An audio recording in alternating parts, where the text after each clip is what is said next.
11 number प्रश्न है, प्रकाश के विवर्तन से आप क्या समझते हैं? तो आंसर होगा किसी अवरोधक के ज्यामितीय छाया में प्रकाश के मरने की घटना को प्रकाश का विवर्तन कहते हैं। प्रकाश को मरने की घटना को प्रकाश का विवर्तन कहते हैं। प्रश्न 12 नंबर है, आवेश संरक्षण का सिद्धांत क्या है? ब्रह्मांड में कुल आवेश संरक्षित रहता है। आवेश को न तो उत्पन्न किया जा सकता है और न ही उसका विनाश किया जा सकता है। आवेश को केवल एक रूप से दूसरे रूप में रूपांतरित किया जा सकता है। आवेश का संरक्षण का सिद्धांत कहलाता है। आवेश का संरक्षण का सिद्धांत कहलाता है। अब अगला प्रश्न है, भावार्थ धारा से क्या समझते हैं? किसी धातु से संबंध चुंबकीय फ्लक्स में परिवर्तित होता है तो उसमें प्रेरित चक्रीय धारा या विद्युत वाहक बल उत्पन्न हो जाती है। इसे भावार्थ धारा कहते हैं। अगला प्रश्न है, बूस्टर का नियम को लिखें।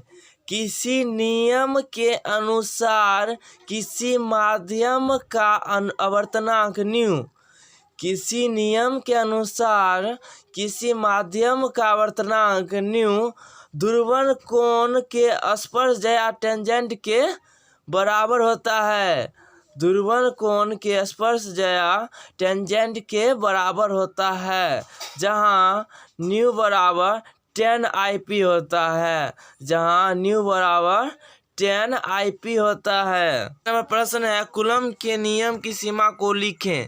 कूलम्ब के नियम के सीमा को लिखें। आंसर होगा यह एक प्रयोग एक नियम है। यह एक प्रयोग एक नियम है। दूसरा है, यह केवल बिंदु आवेश के लिए सत्य है। यह 10⁻⁻15 से कम दूरी के लिए लागू नहीं होता। यह 10⁻⁻15 से कम दूरी के लिए लागू नहीं होता है। अगला प्रश्न 16 नंबर है, प्रत्यावर्ती धारा परिपथ में प्रतिघात एवं प्रतिबाधा क्या है? प्रतिघात प्रत्यावर्ती धारा परिपथ में L परिपथ एवं C परिपथ के प्रतिरोध को ही प्रतिघात कहा जाता है। L परिपथ एवं C परिपथ के प्रतिरोध को ही प्रतिघात कहा जाता है। प्रतिबाधा प्रत्यावर्ती धारा परिपथ में LR परिपथ, CR परिपथ एवं LCR परिपथ के प्रतिरोध को ही प्रतिबाधा कही जाती है। अगला प्रश्न 17 नंबर है, संधारित्र की धारिता से क्या समझते हैं?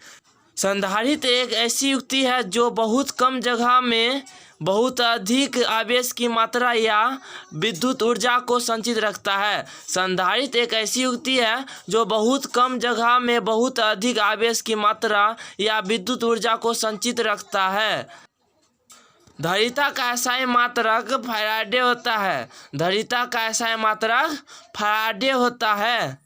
अगला प्रश्न 18 नंबर है, किरचॉफ का प्रथम नियम को लिखें। किरचॉफ का प्रथम नियम को लिखें। इस नियम के अनुसार किसी बिंदु या संधि पर आने वाली धाराओं का योग और जाने वाले धाराओं का योग के बराबर होता है।